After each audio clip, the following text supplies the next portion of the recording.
The deepest scars do not come from a sharp knife, but from a thin piece of paper.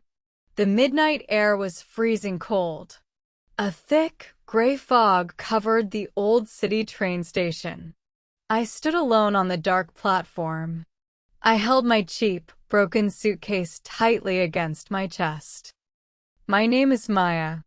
I was young, poor, and deeply in love. I was waiting for Leo, the man who promised me the whole world. We had a beautiful, secret plan. We wanted to escape this dark, miserable city. We wanted to build a new, happy life in America.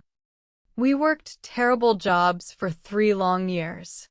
We saved every single coin we earned.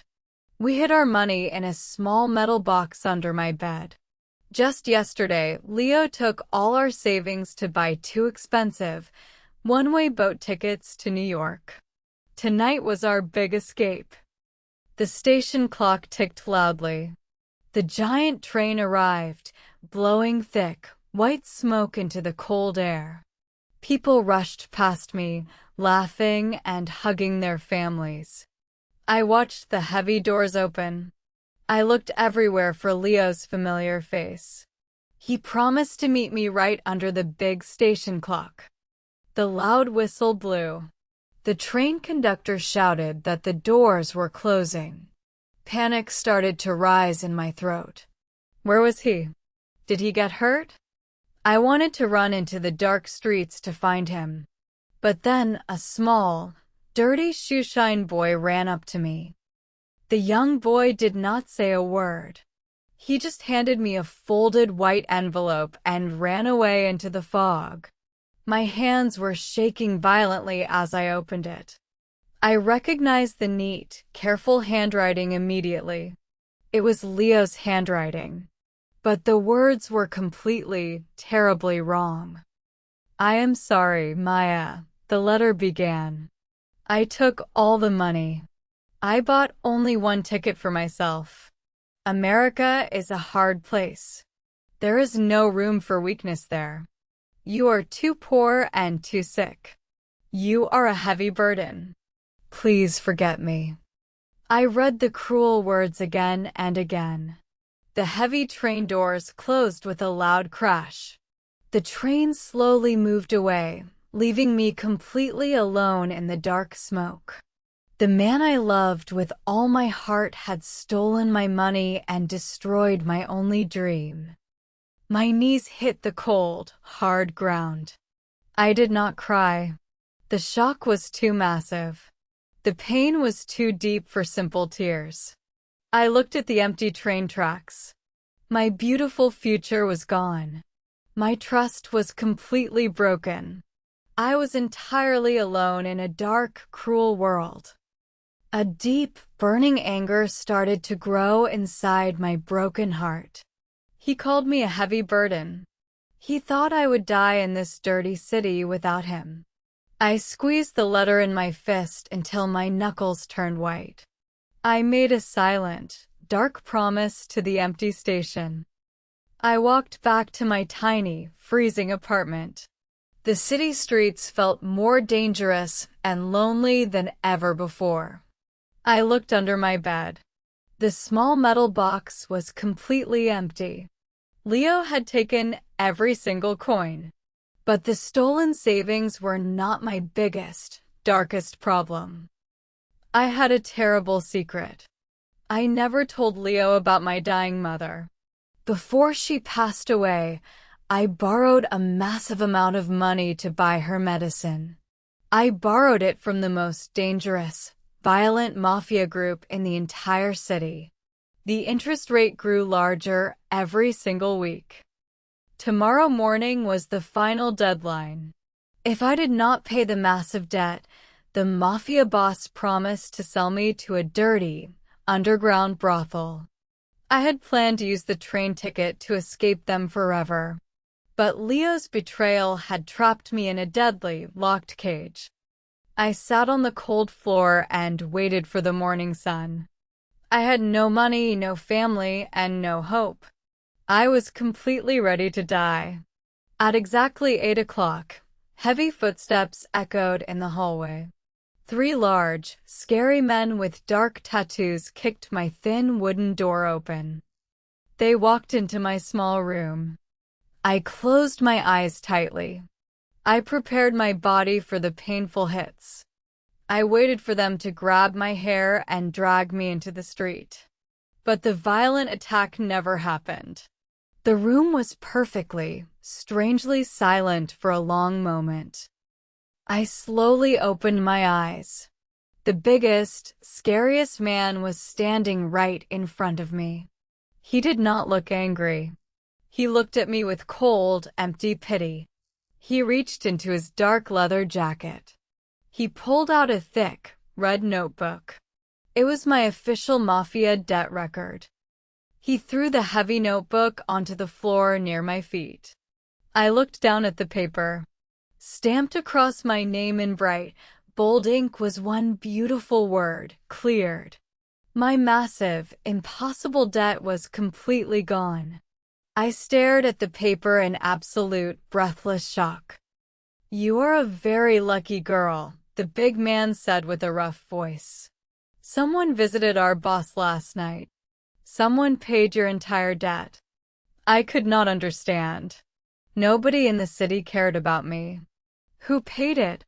I asked, my voice shaking with deep fear and confusion. The man laughed a cold, dark laugh. "They paid with a very heavy, terrible price.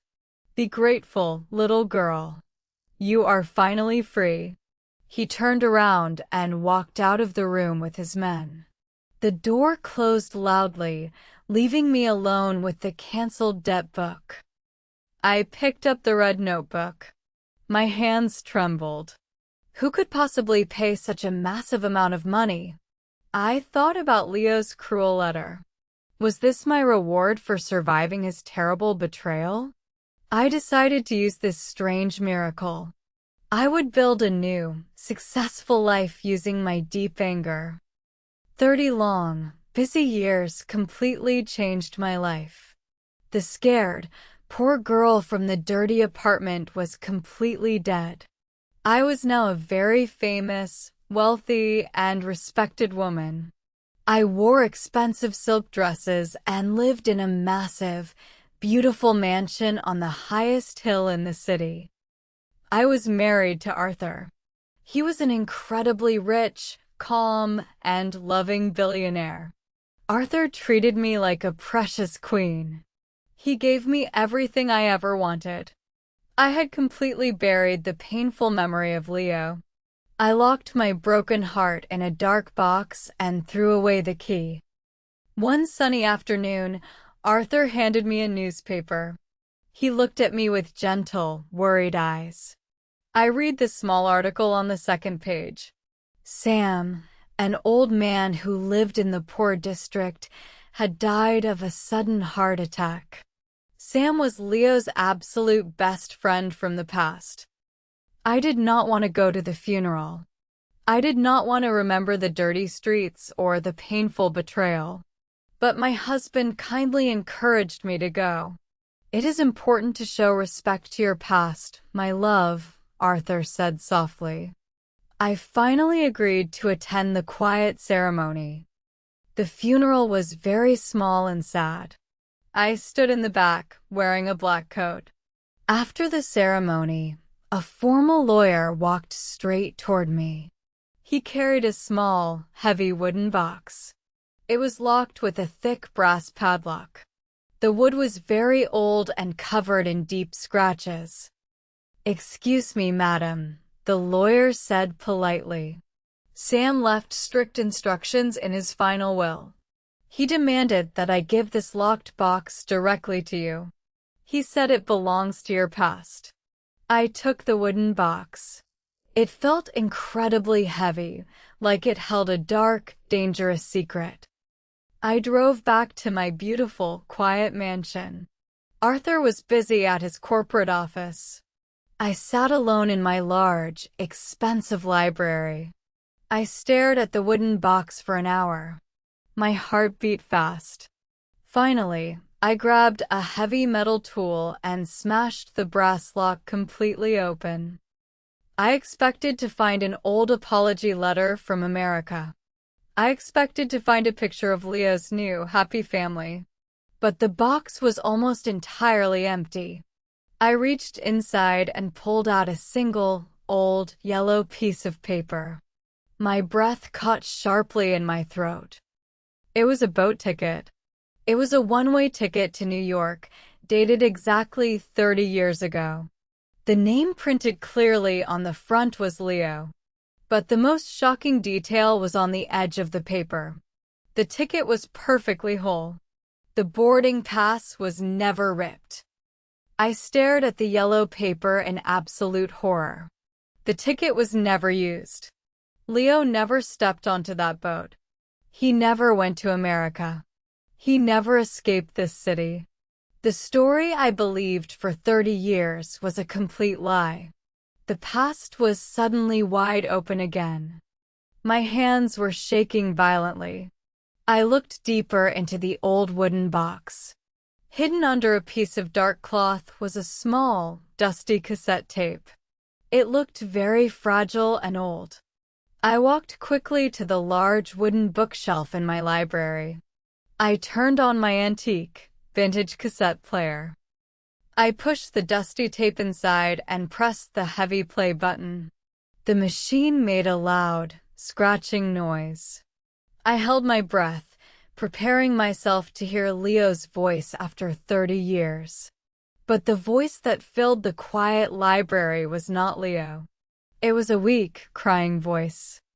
"Maya, if you are listening to this, I am finally dead," the voice whispered.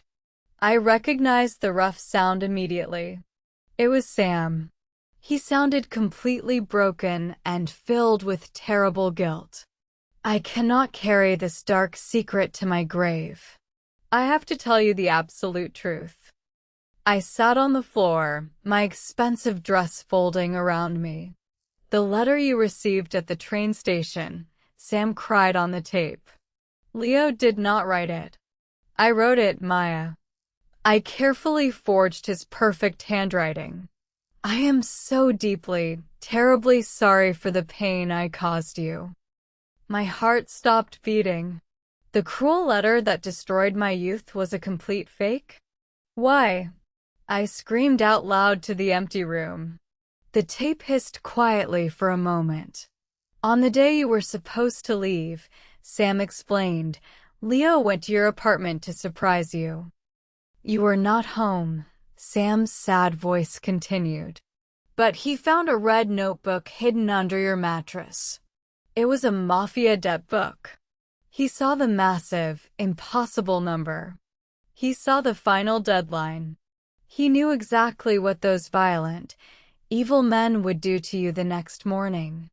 Tears started to fall down my face. "Leo knew my dark secret.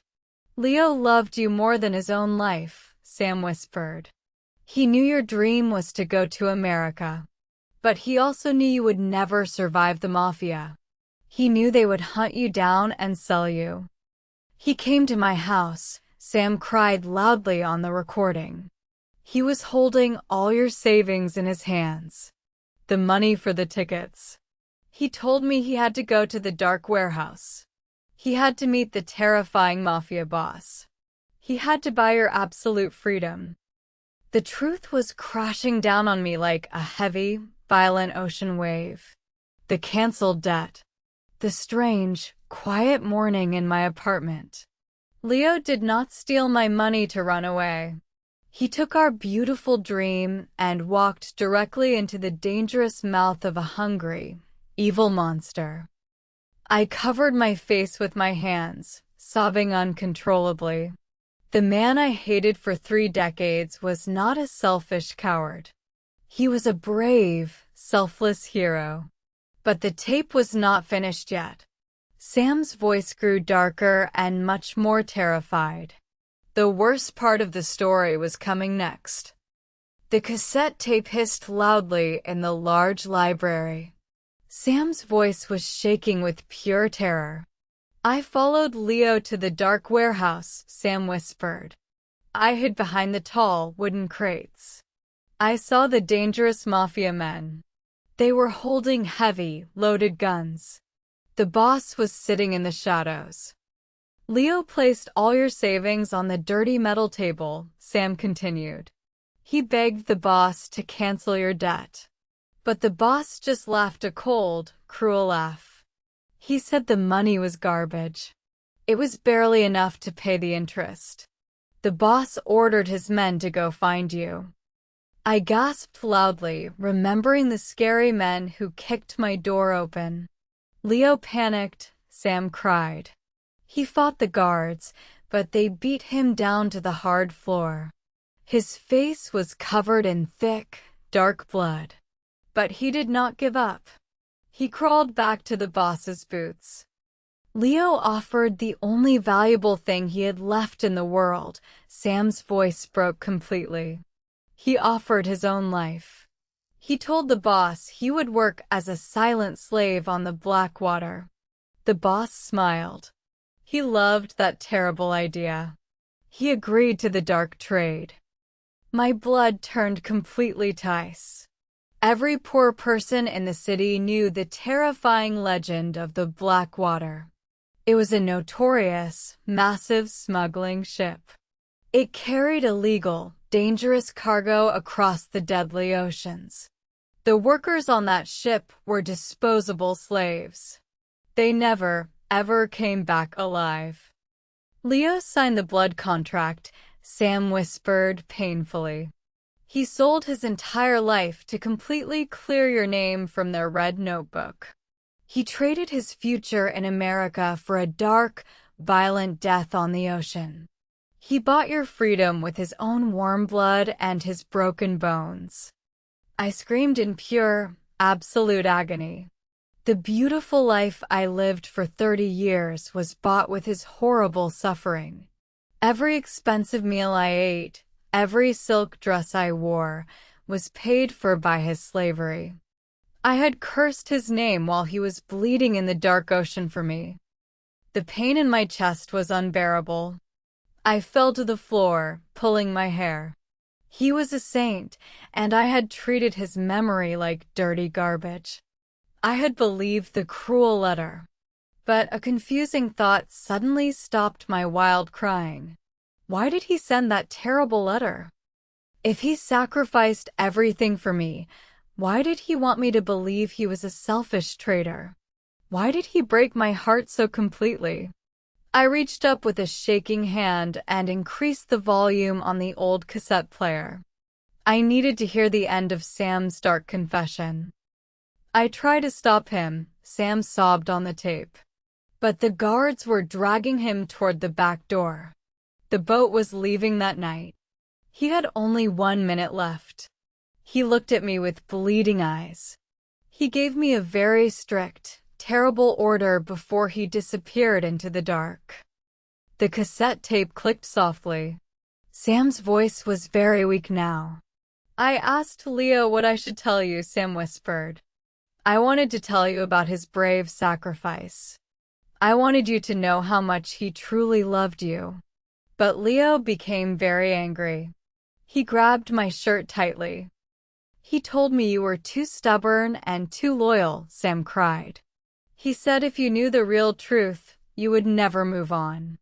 You would wait by the dark ocean for 50 years. You would waste your beautiful life waiting for a dead man to return from the sea. Or even worse, Sam continued, you would try to fight the Mafia to save him. They would kill you instantly. Leo refused to let his sacrifice be useless. He looked at me with blood on his face and gave me a cruel, impossible command. He ordered me to break your heart completely. Write a letter in my handwriting, Leo had commanded Sam. Tell her I am a coward. Tell her I stole the money and ran away to America. Tell her she is a heavy burden. I covered my mouth with my hands. The absolute brilliance of his tragic love completely destroyed me. He wanted you to hate him, Maya. Sam sobbed loudly. He said hatred is a very strong, powerful fuel. It would make you angry enough to survive. It would make you strong enough to build a new life. He wanted you to forget him and find a good, rich husband. Leo wanted me to be happy. He wanted me to wear silk dresses and live in a safe, warm mansion. He knew that the only way to make me let him go was to make me despise him. He chose to be the villain in my story so I could be safe. I am sorry I lied. Sam's voice faded away into static. I watched you marry Arthur. I watched you become rich. Leo's plan worked perfectly. But I could not burn his Unused ticket. Forgive me, Maya. The tape machine clicked loudly and stopped.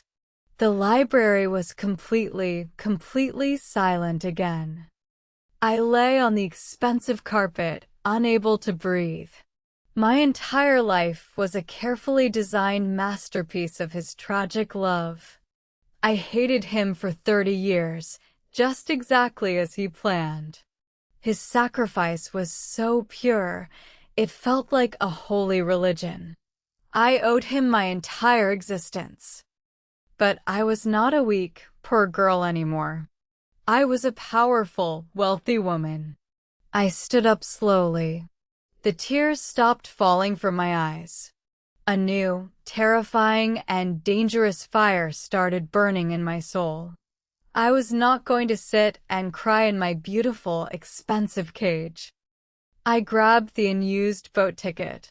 If there was even a tiny, impossible chance that Leo was still alive, I would find him. I would use all the money and power I had to destroy the dark ocean. The hunt for the ghost of the Black Water had officially begun. I did not tell my husband, Arthur, about the wooden box. I locked the tape and the ticket in my private safe. I used my massive wealth to hire the best, most expensive private detectives in the country. I gave them one simple, strict order: find the smuggling ship called Blackwater. For 3 long weeks, my detectives searched old maritime records and dark, secret police files. Finally, the lead detective called me into his office. His face was very serious and sad.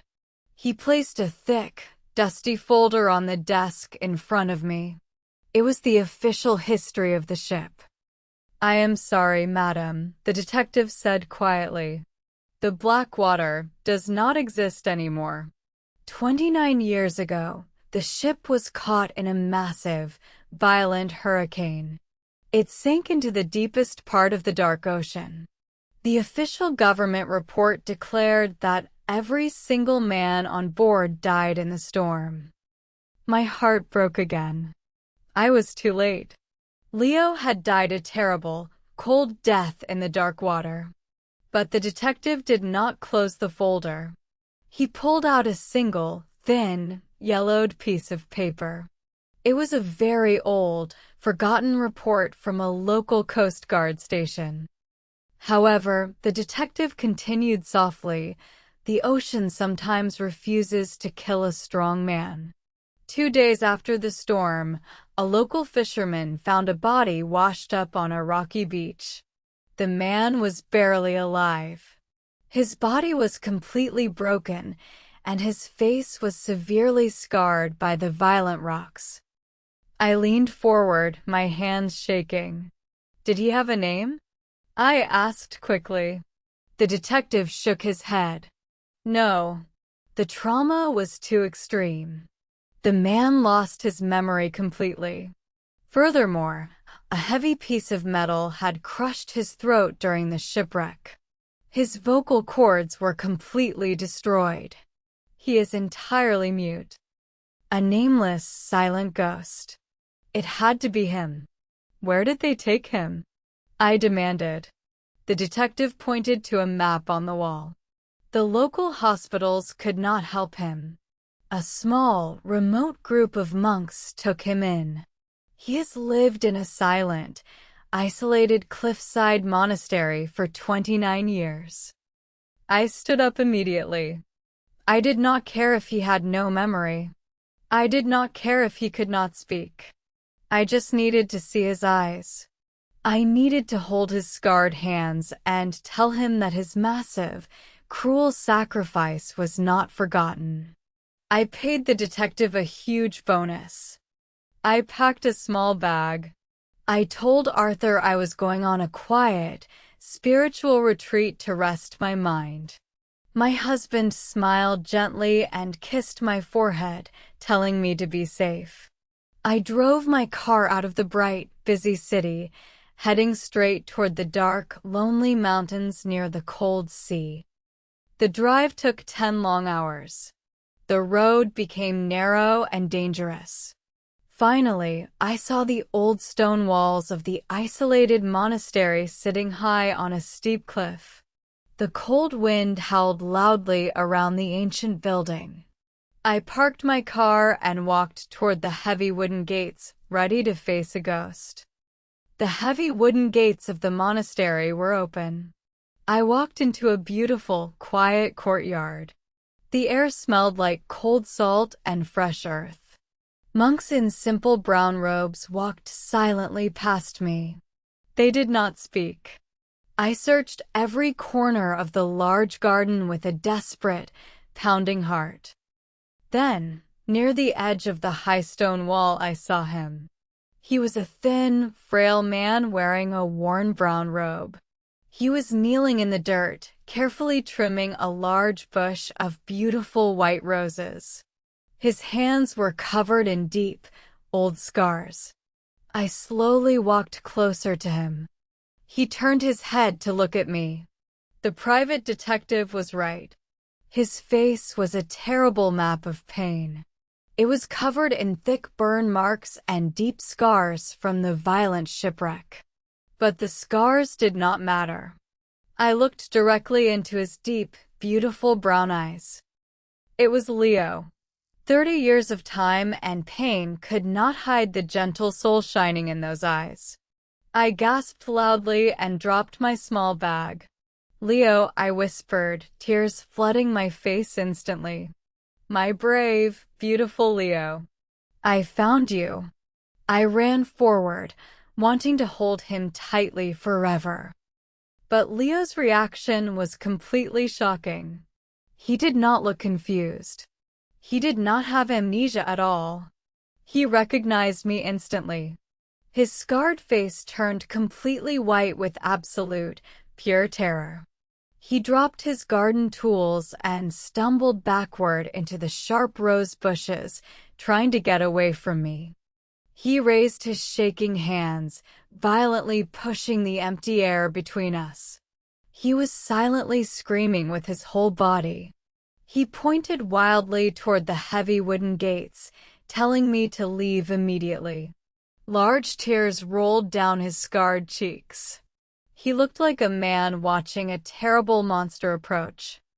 "Leo, it is me," I cried, stepping closer. "I know the truth. I heard Sam's tape. I know about the Mafia debt and the ship. You don't have to hide anymore." But my words only made him more terrified. He shook his head aggressively, grabbing his own hair in pure, silent panic. Why was he so afraid of me? If he remembered who I was, why didn't he come back to the city after the shipwreck? Why did he hide in this lonely, silent prison for 29 years? I reached out and gently grabbed his shaking arm. He completely froze, staring at me in horror. He looked around the quiet garden nervously, as if a sniper was watching us from the high walls. He pulled his arm away from my grip. He reached deep into the hidden pocket of his simple brown robe. His hands were trembling so badly he could barely hold the object he pulled out. He held up a very old, folded newspaper clipping. It was dirty and faded from many years of touching. He pressed it hard into my hand. His eyes begged me to understand a dark, terrible secret. I slowly unfolded the fragile paper. What I saw on the page completely shattered my entire universe. I looked down at the old, faded newspaper clipping in my hand. It was a picture of me, dressed in a beautiful white gown, smiling brightly. It was an article about my grand, expensive wedding 30 years ago. Standing right next to me in the picture was my handsome, wealthy husband, Arthur. I did not understand. Why was Leo carrying a picture of my wedding? I looked up at him with confused, tearful eyes. Leo's face was twisted in deep, silent agony. He grabbed a sharp white stone from the garden dirt. He turned to the tall, dark brick wall of the monastery. His scarred hand shook violently as he wrote a single word on the hard brick. He pointed to the picture of Arthur in the newspaper, and then he pointed to the word on the wall. The word was boss. My heart stopped beating completely. The air was suddenly sucked out of my lungs. "No," I whispered, stumbling backward. "No, that is impossible." Leo nodded his head aggressively, tears streaming down his face. He quickly wrote more words on the rough wall. "He wanted you. He trapped your mother. He forced me on the ship. He played the hero." The terrible, impossible truth crashed into me. Arthur, my calm, loving billionaire husband, was the violent, evil mafia boss from my past. The man who kissed me every morning was the exact same monster who sold my true love into slavery. Arthur had planned the entire tragedy. He created the massive debt just to steal me for himself. Leo continued writing wildly on the wall. "I survived the crash. I tried to come back." He paused, crying silently in deep pain. "Arthur found me. He destroyed my throat. He said if I ever showed my face again, he would cut you into tiny pieces. I had to stay dead to keep you alive." The absolute horror of the situation paralyzed my mind. For 30 years, Leo had lived in a silent, freezing prison, watching from the dark shadows. He had to watch the woman he loved unconditionally marry his worst, most cruel enemy. He sacrificed his entire existence so I could live safely with a monster. My beautiful mansion, my expensive clothes, and my perfect marriage were all an elaborate, bloody illusion. I was a bird locked in a golden cage, completely owned by the devil himself. And my brave, beautiful Leo had paid the ultimate price to keep the devil happy. My mind was completely shattered into pieces. I looked at Leo.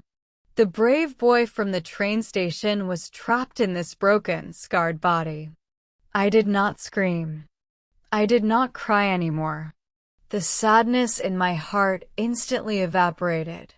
It was replaced by a cold, dark, and incredibly dangerous anger. The kind, innocent Maya was finally dead. I reached out and gently wiped the tears from Leo's scarred face. I kissed his rough hand. "Wait for me," I whispered with a dark, deadly calm. I turned around and walked out of the heavy wooden gates. It was time to return to the city. It was time to destroy a billionaire. I drove back to the bright city with a heart made of cold, solid ice. I walked into my massive, beautiful mansion. Arthur greeted me with his usual warm, fake smile. He asked about my quiet, spiritual retreat. I smiled back perfectly and kissed the cheek of the devil. I played his game. I knew Arthur kept his most secret, dangerous business files in a highly secure digital vault in his private office. That night, while he slept deeply, I quietly took his phone. I used his sleeping finger to unlock the heavy security system. I downloaded 30 years of pure, absolute evil onto a small drive. I saw the terrible proof of his massive money laundering, his violent human trafficking, and the corrupt politicians he owned. The Mafia boss had simply bought a new, expensive suit, but he never stopped destroying lives. I took the small drive and drove directly to the main federal FBI headquarters in the dark. I placed the drive on the director's desk. The evidence was completely undeniable and perfectly organized. Within 3 hours, dozens of heavy black vans surrounded my beautiful, expensive mansion. Heavily armed federal agents kicked the grand doors open. They dragged Arthur out of his luxury bed in tight metal handcuffs. Arthur looked confused and terrified. He saw me standing on the street, watching him. His fake smile vanished, replaced by wild, violent anger. He screamed my name, threatening to kill me. But I just turned my back and walked away into the cool morning air. His dark empire was finally, permanently destroyed. I went to a small bank and withdrew all the clean money I legally owned. I did not take a single coin of his dirty wealth. I packed my old, cheap suitcase. I left the massive mansion forever. I drove back to the quiet, windy mountains and the isolated Cliffside Monastery. The morning sun was shining brightly when I reached the heavy wooden gates. Leo was sitting on a stone bench near the white roses. He looked up, his scarred face filled with fear and hope. I walked straight toward him. I opened my bag and pulled out a fresh, clean piece of paper. I placed it gently into his scarred hand. It was a brand new boat ticket. But this time, it was not a one-way ticket for a single person. There were 2 tickets, side by side. Leo stared at the paper, tears forming instantly in his beautiful, kind brown eyes. He looked at me in disbelief. "America doesn't matter anymore, Leo," I whispered softly, smiling with pure, genuine joy. "The monster is locked away forever. We do not have to run from the shadows. I bought tickets for us to go anywhere in the whole world you want. We are finally entirely free." Leo stood up slowly. His hands were not shaking anymore. He reached out and gently touched my face, wiping away a happy tear. He picked up my small suitcase with one hand, and he held my hand tightly with the other.